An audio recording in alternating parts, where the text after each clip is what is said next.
Hello, hello, thanks for joining. And to all the replay viewers that are with me on this Calling in the One journey, 7 weeks to finding the love of your life. So, this book is powerful. It's powerful and it's putting us through some real stretches and spaces, and we're getting uncomfortable. I don't know, I'm curious if any of you guys did the homework from yesterday. Oh, I think I'm a day. I didn't do it yesterday. I'm sorry. I skipped a day. Where's my priorities? Okay, so lesson 12 is the sacred wound. This is good. This is good. I too have been affected by a sacred wound, and I like her spin on this.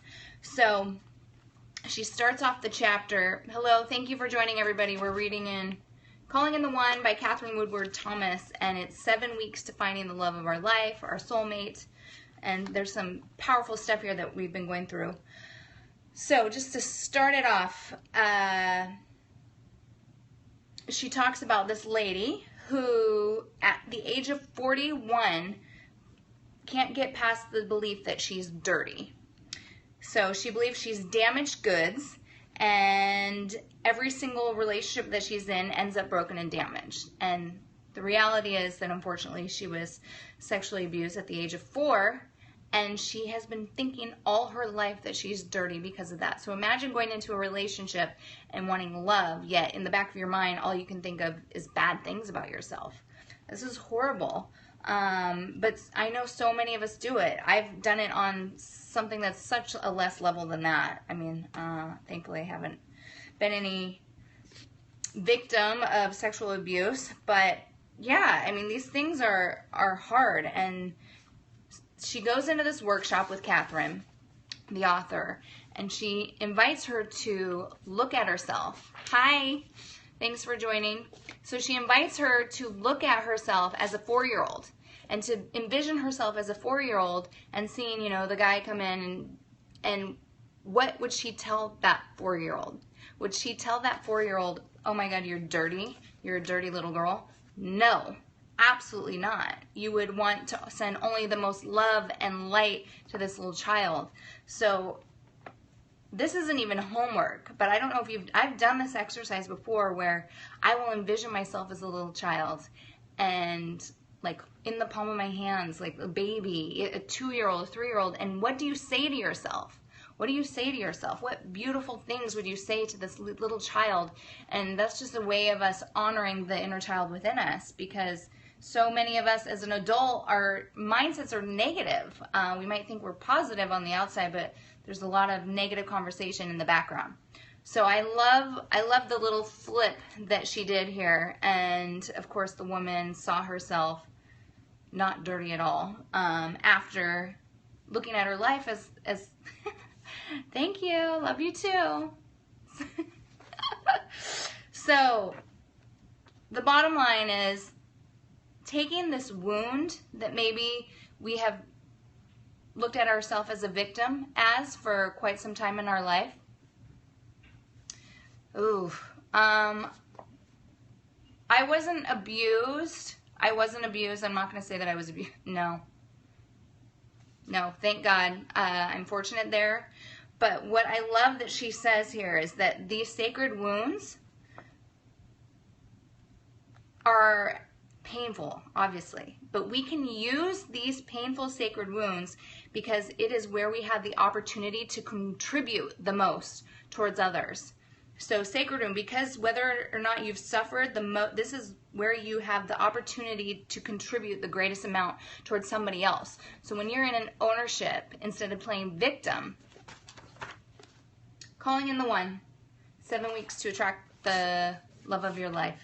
So when we use these victim stories and take responsibility for them and shift them to a powerful place, you can impact people. I mean, that's part of the reason I'm doing this on here, because otherwise I wouldn't do it, is because I believe in the messages and I want to share it with you guys because it is powerful and it is a different way of looking at things sometimes, and just acknowledging and going deep and like getting to the root of things so we can shed these layers and attract the love of our life, right?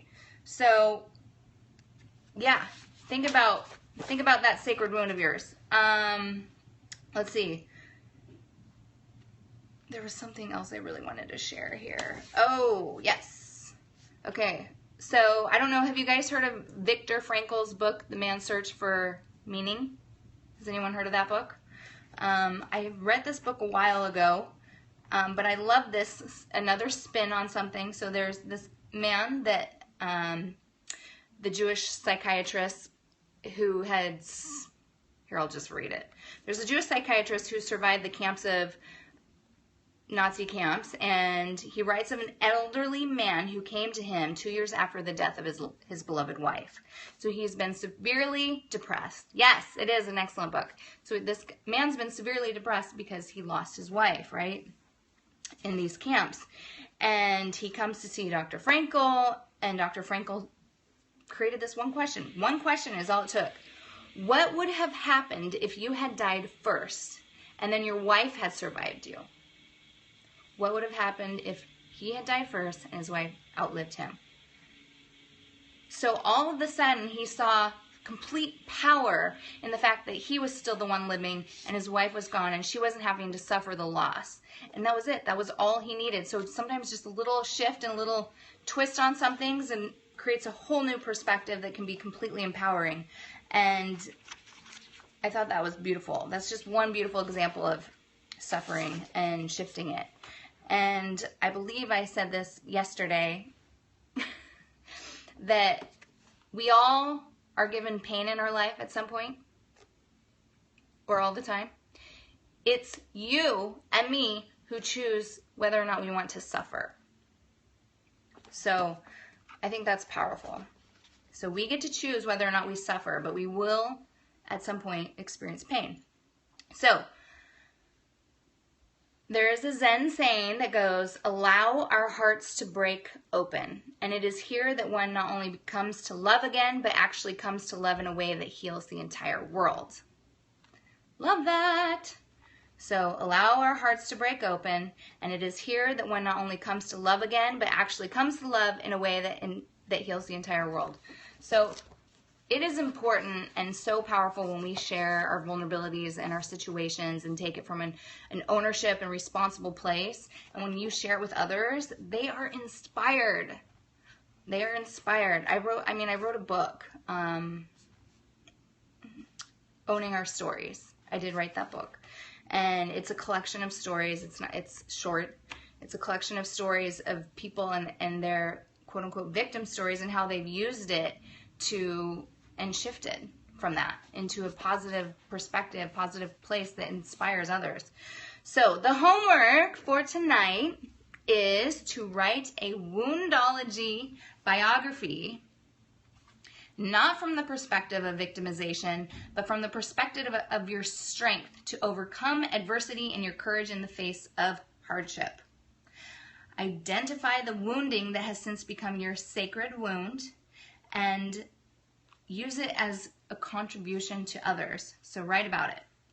And the bonus action is, of course, standard, sharing it. Sharing it with somebody. Sharing it with somebody that you feel comfortable with, that you trust.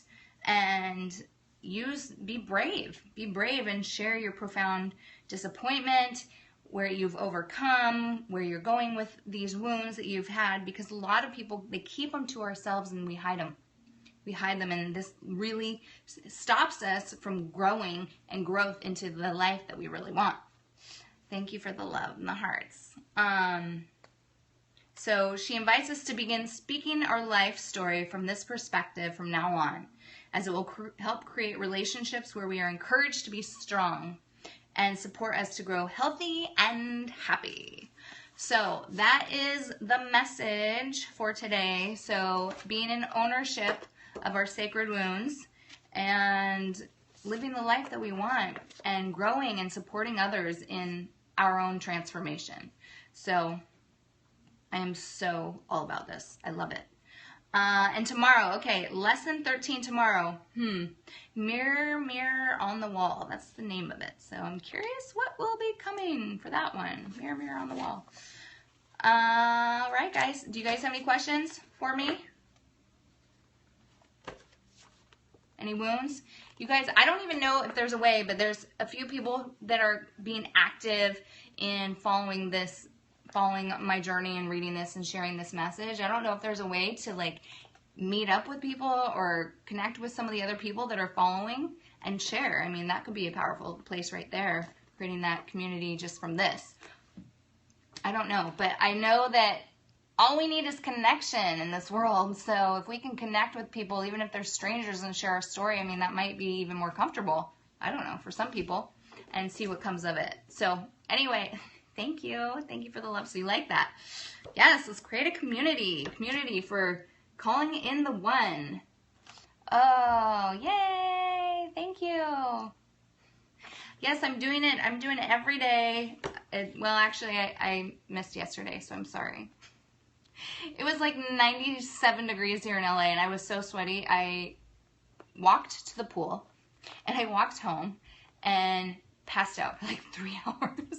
It was so hot, and I don't know, it just like wiped me out.